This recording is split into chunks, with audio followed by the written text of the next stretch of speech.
और सोर नगर के हीराम राजा ने अपने दूत सुलेमान के पास भेजे, क्योंकि उसने सुना था कि वह अभिषिक्त होकर अपने पिता के स्थान पर राजा हुआ है, और दाऊद के जीवन भर हीराम उसका मित्र बना रहा। और सुलेमान ने हीराम के पास यूं कहला भेजा कि तुझे मालूम है कि मेरा पिता दाऊद अपने परमेश्वर यहोवा के नाम का एक भवन इसलिए न बनवा सका कि वह चारों ओर लड़ाइयों में तब तक बचा रहा जब न यहोवा ने उसके शत्रुओं को उसके पांव तल न कर दिया। परंतु अब मेरे परमेश्वर यहोवा ने मुझे चारों ओर से विश्राम दिया है, और न तो कोई विरोधी है और न कुछ विपत्ति देख पड़ती है। मैंने अपने परमेश्वर यहोवा के नाम का एक भवन बनवाने को ठाना है, अर्थात उस बात के अनुसार जो यहोवा ने मेरे पिता दाऊद से कही थी कि तेरा पुत्र जिसे मैं तेरे स्थान में गद्दी पर बैठाऊंगा वही मेरे नाम का भवन बनवाएगा। इसलिए अब तू मेरे लिए लबानोन पर से देवदारू काटने की आज्ञा दे, और मेरे दास तेरे दासों के संग रहेंगे, और जो कुछ मजदूरी तू ठहराए वही मैं तुझे तेरे दासों के लिए दूंगा। तुझे मालूम तो है कि सीदोनियों के बराबर लकड़ी काटने का भेद हम लोगों में से कोई भी नहीं जानता। सुलेमान की ये बातें सुनकर हीराम बहुत आनंदित हुआ और कहा, आज यहोवा धन्य है जिसने दाऊद को उस बड़ी जाति पर राज्य करने के लिए एक बुद्धिमान पुत्र दिया है। तब हीराम ने सुलेमान के पास यूं कहला भेजा कि जो तूने मेरे पास कहला भेजा है वह मेरी समझ में आ गया। देवदारू और सनोवर की लकड़ी के विषय जो कुछ तू चाहे वही मैं करूंगा। मेरे दास लकड़ी को लबानोन से समुद्र तक पहुंचाएंगे, फिर मैं उनके बेड़े बनवा कर जो स्थान तू मेरे लिए ठहराए वहीं पर समुद्र के मार्ग से उनको पहुंचवा दूंगा। वहां मैं उनको खोल कर डलवा दूंगा और तू उन्हें ले लेना, और तू मेरे परिवार के लिए भोजन देकर मेरी भी इच्छा पूरी करना। इस प्रकार हीराम सुलेमान की इच्छा के अनुसार उसको देवदारू और सनोवर की लकड़ी देने लगा। और सुलेमान ने हीराम के परिवार के खाने के लिए उसे 20,000 कोर गेहूं और 20 कोर पैरा हुआ तेल दिया। इस प्रकार सुलेमान हीराम को प्रति वर्ष दिया करता था। और यहोवा ने सुलेमान को अपने वचन के अनुसार बुद्धि दी, और हीराम और सुलेमान के बीच मेल बना रहा, वरन उन दोनों ने आपस में वाचा भी बांध ली। और राजा सुलेमान ने पूरे इस्राएल में से 3,000 पुरुष बेगार लगाए, और उन्हें लबानोन पहाड़ पर पारी पारी करके महीने महीने 10,000 भेज दिया करता था। और 1 महीना तो वे लबानोन पर और 2 महीने घर पर रहा करते थे, और बेगारियों के ऊपर अदोनीराम ठहराया गया। और सुलेमान के 70,000 बोझ ढोने वाले और पहाड़ पर 80,000 वृक्ष काटने वाले और पत्थर निकालने वाले थे।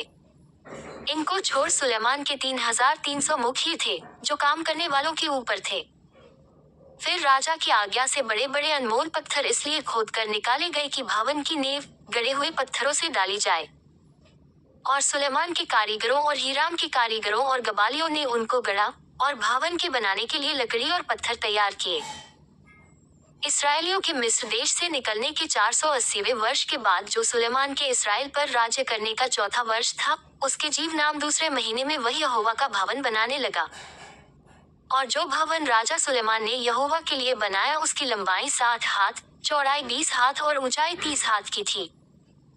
और भवन के मंदिर के सामने के ओसारे की लंबाई 20 हाथ की थी, अर्थात भवन की चौड़ाई के बराबर थी। और ओसारे की चौड़ाई जो भवन के सामने थी वह 10 हाथ की थी। फिर उसने भवन में स्थिर झिलमिलीदार खिड़कियां बनाई, और उसने भवन के आसपास की भीतों से सटे हुए अर्थात मंदिर और दर्शन स्थान दोनों भीतों के आसपास उसने मंजिलें और कोठरियां बनाई। सबसे नीचे वाली मंजिल की चौड़ाई 5 हाथ, और बीच वाली की 6 हाथ, और ऊपर वाली की 7 हाथ की थी, क्योंकि उसने भवन के आसपास भीत को बाहर की ओर कुसीनदार बनाया था, इसलिए कि कड़ियां भवन की भीतों को पकड़े हुए न हों। और बनते समय भवन ऐसे पत्थरों का बनाया गया जो वहां ले आने से पहले गढ़कर ठीक किए गए थे। और भवन के बनते समय हथौड़े वसूली हुआ और किसी प्रकार के लोहे के औजार का शब्द कभी सुनाई नहीं पड़ा। बाहर की बीच वाली कोठरियों का द्वार भवन की दाहिनी अलंग में था, और लोग चक्करदार सीढ़ियों पर होकर बीच वाली कोठरियों में जाते और उनसे ऊपर वाली कोठरियों पर जाया करते थे। उसने भवन को बनाकर पूरा किया, और उसकी छत देवदारों की कड़ियों और तख्तों से बनी थी। और पूरे भवन से लगी हुई जो मंजिलें उसने बनाई वह 5 हाथ ऊंची थीं, और वे देवदारों की कड़ियों द्वारा भवन से मिलाई गई थीं।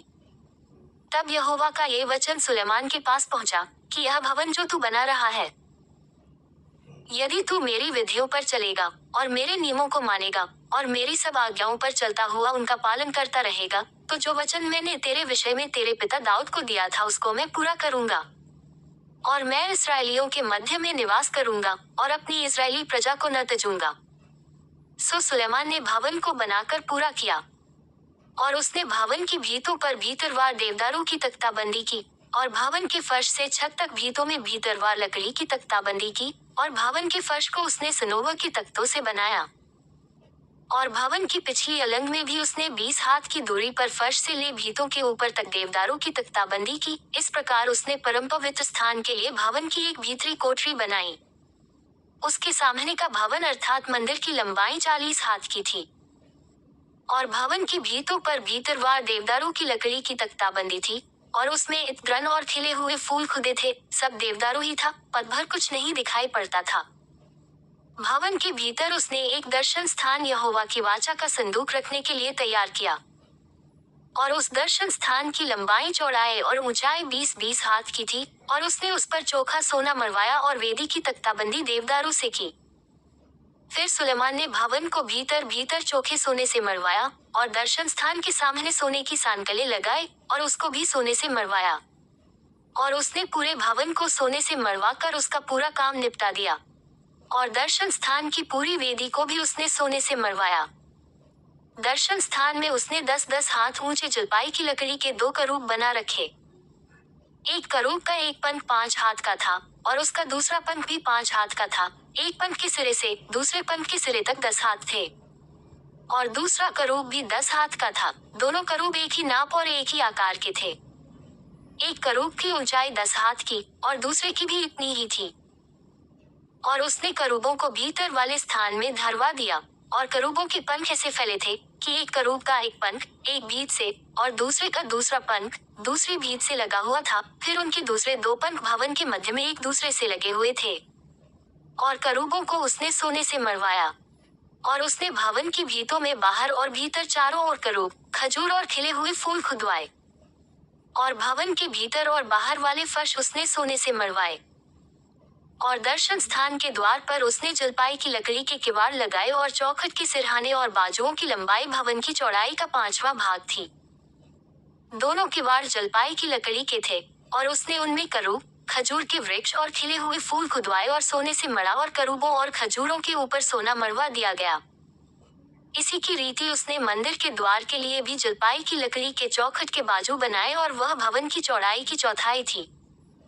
दोनों किवाड़ सनोवर की लकड़ी के थे, जिनमें से एक किवाड़ के 2 पल्ले थे और दूसरे किवाड़ के 2 पल्ले थे जो पलटकर दुहर जाते थे और उन पर भी उसने करूब और खजूर के वृक्ष और खिले हुए फूल खुदवाए और खुदे हुए काम पर उसने सोना मरवाया और उसने भीतर वाले आंगन के घेरे को गड़े हुए पत्थरों के 3 रद्दे और एक परत देवदारों की कड़ियां लगा कर बनाया। चौथे वर्ष के जीव नाम महीने में यहोवा के भवन की नींव डाली गई और 11वें वर्ष के बूल नाम 8वें महीने में वह भवन उस सब समेत जो उसमें उचित समझा गया बन चुका। इस रीति सुलेमान को उसके बनाने में 7 वर्ष लगे।